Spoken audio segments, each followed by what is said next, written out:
পরশুরাম শিষ্য আচার্য, হে সর্বশ্রেষ্ঠ ধনুর্ধর, আমি হস্তিনাপুরের প্রতি আপনার নিষ্ঠাকে সাদর প্রণাম জানাচ্ছি। আপনার এই আদেশ ছিল যে যদি আমি যুধিষ্ঠিরকে বন্দী বানিয়ে নিতে চাই তবে অর্জুনকে যুধিষ্ঠিরের কাছ থেকে দূরে নিয়ে যেতে হবে। আমি তার চেষ্টা করেছিলাম গুরুদেব, আর এই চেষ্টা আমাকে আমার হাজারো সৈনিকের প্রাণের বিনিময় করতে হয়েছিল। কিন্তু আমি দেখলাম যে আপনি যুধিষ্ঠিরের কাছে পৌঁছানোর পরেও ওকে বন্দী বানাননি। আপনি তো আপনার প্রিয় শিষ্য অর্জুনের জন্য অপেক্ষা করে যাচ্ছিলেন যে ও আসুক আর যুধিষ্ঠিরকে বাঁচিয়ে নিয়ে যাক। গুরুদেব, পিতামহ তো এটা বলার সাহস করেছিলেন যে উনি এই যুদ্ধতে পাণ্ডবদের বধ করবেন না, কিন্তু আপনি তো কথা দিয়েও রাখেননি। মিত্র দুর্যোধন।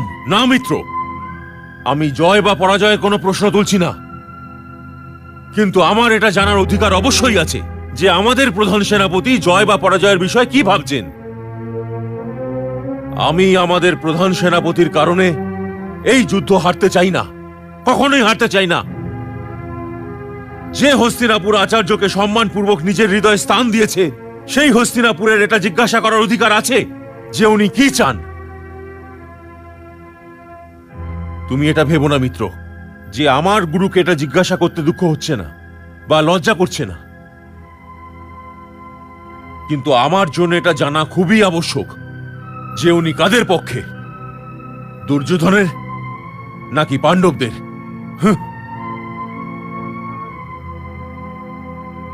গুরুশ্রেষ্ঠ,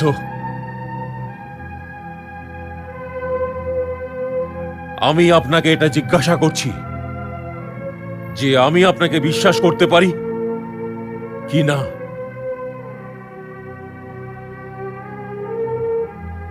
আমি তোমার বিশ্বাসের দাস নই দুর্যোধন। রণভূমি আর ক্রীড়াঙ্গনের মধ্যে তফাৎ করতে শেখো। যুদ্ধ আমার হাতের মধ্যে আছে, কিন্তু যুদ্ধের পরিণাম আমাদের হাতের মধ্যে নেই। যদি অর্জুন আরো কিছুটা দূরে থাকতো তবে আমি যুধিষ্ঠিরকে অবশ্যই বন্দী করে নিতাম, কিন্তু যুদ্ধভূমিতে কিন্তু শব্দের অর্থ বড়ই মহান। অর্জুনকে রণভূমি থেকে সরিয়ে আমি যুধিষ্ঠিরকে বন্দী করে তোমাকে সঁপে দেব। কাল আমি চক্রব্যূহ রচনা করব,